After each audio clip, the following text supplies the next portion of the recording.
Bayangkan sebuah tim sepak bola sudah melakukan banyak hal untuk menjadi lebih kuat. Pemain berkualitas didatangkan, pemain keturunan dipanggil, pelatih dengan pengalaman internasional dipercaya, program baru dibuat, target besar dicanangkan. Tetapi ketika pertandingan penting datang, hasilnya masih belum sesuai harapan. Lalu muncul pertanyaan yang semakin sulit dihindari. Kalau jalan pintas sudah digunakan, kenapa timnas Indonesia masih bisa gagal? Inilah yang harus kita bahas hari ini. Assalamualaikum warahmatullahi wabarakatuh. Selamat datang kembali di Cek Fakta ID, tempat kita membedah berbagai kabar sepak bola Indonesia dengan melihat fakta, bukan hanya emosi.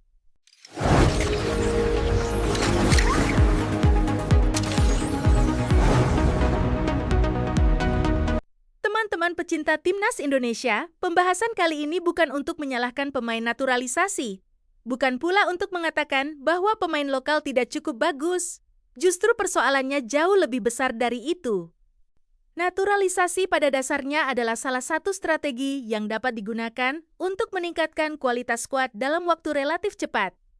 Pemain yang memiliki pengalaman bermain di kompetisi luar negeri bisa membawa kualitas, pengalaman, mental bertanding, dan standar profesional yang berbeda. Tetapi pertanyaannya adalah, apakah kualitas pemain saja cukup untuk membangun sebuah timnas yang kuat? Jawabannya tentu tidak. Sepak bola bukan sekadar mengumpulkan 11 atau 26 pemain terbaik, lalu berharap semuanya langsung menjadi sebuah tim yang solid. Ada proses yang jauh lebih panjang. Ada pembinaan usia muda, ada akademi, ada kompetisi yang sehat, ada kualitas pelatih, ada scouting, ada fasilitas latihan, ada pendidikan karakter, ada menit bermain, ada regenerasi, dan yang tidak kalah penting, ada sistem yang mampu menghasilkan pemain berkualitas secara terus-menerus. Coba kita bayangkan sepak bola Indonesia seperti sebuah rumah. Tim nasional adalah bagian rumah yang paling mudah dilihat. Ketika timnas bertanding, seluruh perhatian tertuju kepada mereka. Ketika menang, semua orang merayakan. Ketika kalah, semua orang mencari penyebabnya. Namun, di bawah rumah tersebut ada fondasi yang tidak selalu terlihat kamera. Fondasi itu adalah pembinaan sepak bola dari usia dini. Kalau fondasinya kuat, rumah bisa berdiri lama.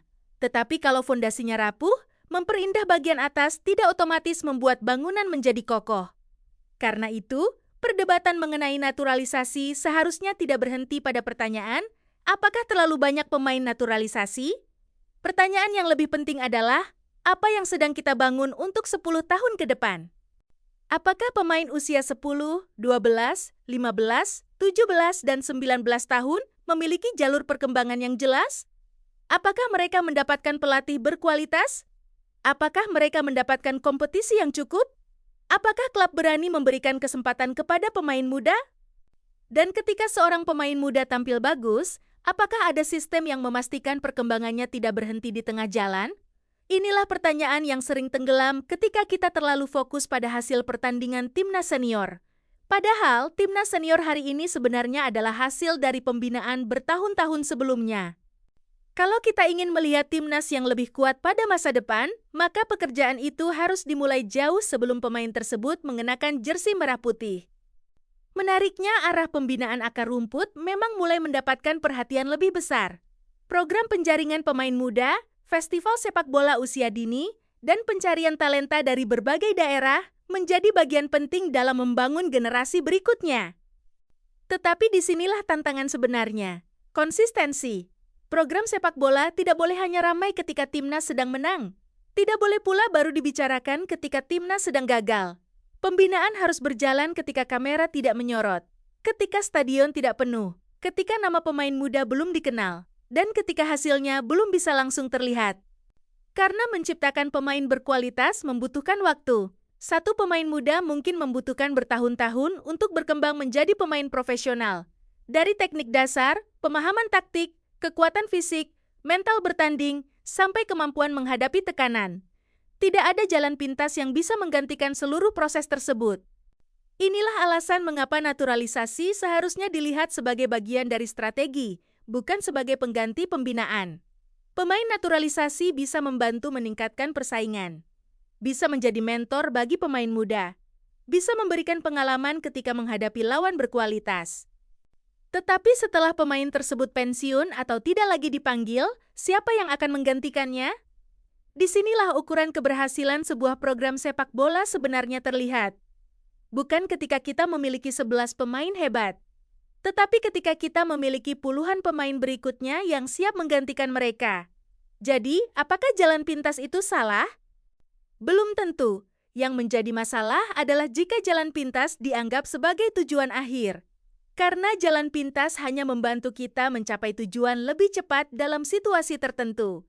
Tetapi untuk membangun kekuatan sepak bola yang bertahan lama, tetap dibutuhkan jalan panjang. Dan jalan panjang itulah yang bernama pembinaan, kompetisi, regenerasi, dan sistem.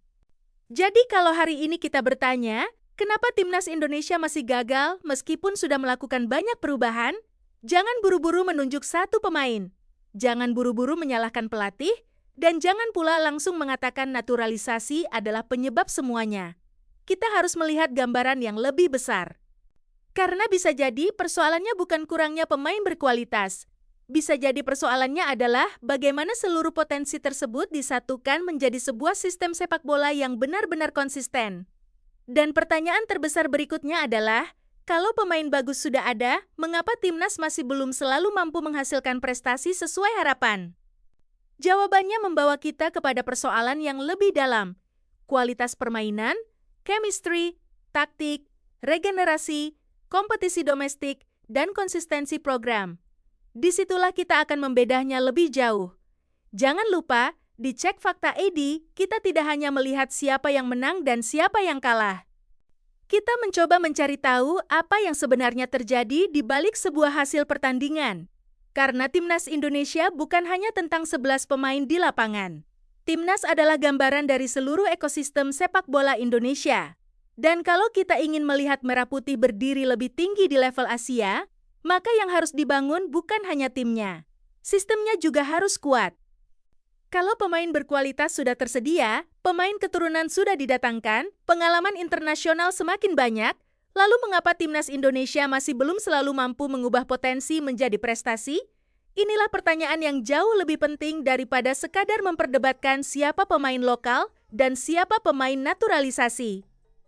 Karena sebuah tim tidak hanya membutuhkan kualitas individu, sebuah tim membutuhkan identitas, chemistry, taktik, konsistensi, dan sistem yang membuat semua pemain mampu bekerja sebagai satu kesatuan. Kita sering melihat pemain yang sangat bagus ketika bermain di klub, tetapi ketika bergabung dengan timnas, performanya belum tentu sama. Mengapa? Dan pada akhirnya, kita ingin melihat Merah Putih bukan hanya menjadi peserta dalam persaingan sepak bola Asia, tetapi benar-benar menjadi kekuatan yang diperhitungkan. Jadi sekarang pertanyaannya saya kembalikan kepada kalian. Menurut kalian, apa yang paling mendesak untuk dibenahi? Naturalisasi? Pembinaan usia muda? Kompetisi domestik? Kualitas pelatih? Atau justru sistem sepak bola Indonesia secara keseluruhan? Tulis pendapat kalian di kolom komentar. Jangan lupa subscribe Cek Fakta ID, nyalakan lonceng notifikasi, dan bagikan video ini kepada sesama pecinta Timnas Indonesia. Karena di Cek Fakta ID, kita tidak hanya membahas hasil akhirnya. Kita mencari tahu apa yang ada di baliknya. Sebab membangun timnas bukan pekerjaan satu malam, bukan pekerjaan satu pemain, bukan pekerjaan satu pelatih, dan bukan pula pekerjaan satu generasi. Ini adalah pekerjaan seluruh ekosistem sepak bola Indonesia. Kalau ingin Merah Putih terbang lebih tinggi, maka fondasinya harus dibuat semakin kuat. Karena pada akhirnya, jalan pintas mungkin membantu kita mengejar ketertinggalan, tetapi hanya sistem yang kuat yang bisa membawa kita bertahan di level tertinggi. Salam sepak bola Indonesia, tetap dukung timnas dengan kritik yang sehat, harapan yang realistis, dan kecintaan yang tidak pernah padam. Sampai jumpa di video Cek Fakta ID berikutnya.